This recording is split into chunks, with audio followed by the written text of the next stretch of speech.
College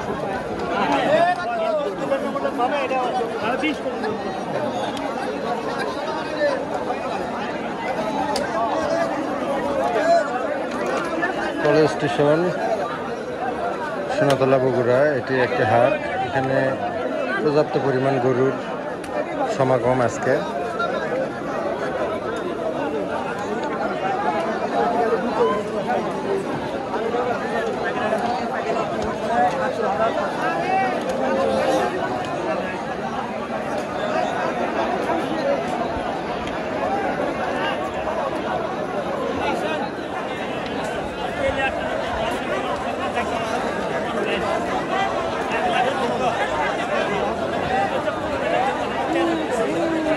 এখানকার পরিস্থিতি এমন যে আসলে আমরা বুঝতে পারছি না যে এখানে গরুর হাট নাকি মানুষের।